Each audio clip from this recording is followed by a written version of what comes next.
Hi guys, welcome to ITeePK. Today I will guide you how to download and get Google Play Store on your PC or laptop.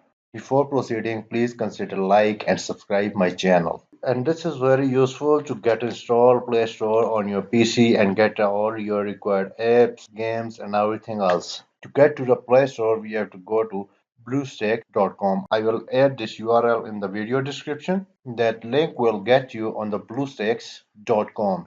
Once you are at BlueStacks.com, you can go to See All Versions, and in See All Versions, you will find out this BlueStacks 5. Let's click on this.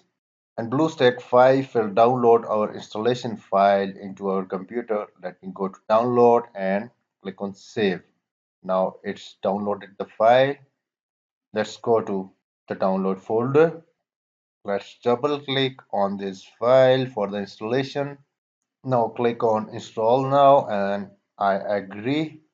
This will download and this will install required files for BlueStack. Once it's downloaded the required BlueStack file, then it will check the requirement of your PC and you could pause your PC antivirus if it is interfering with the installation. And once the installation is completed, you can directly go to BlueStack and double click on it, and this will open up a Play Store for you and will ask you to log in Play Store with your Gmail ID. So once you are logged in with your Gmail ID into a Play Store, you will get all your required applications. Now the BlueStack have started the installation and creating required shortcuts. So I have installed BlueStack. Let's go ahead and try to run this.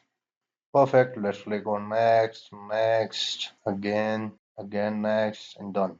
That's great. So once the BlueStack is installed on your computer, you can search for applications, games, or any required software that you need.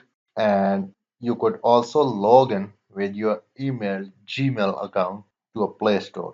And please note that the BlueStack screen could be different from mine. That depends upon the version. That's it about today's simple and to the point tutorial. Thanks for watching. Keep watching and don't forget to subscribe ITeePK. Bye.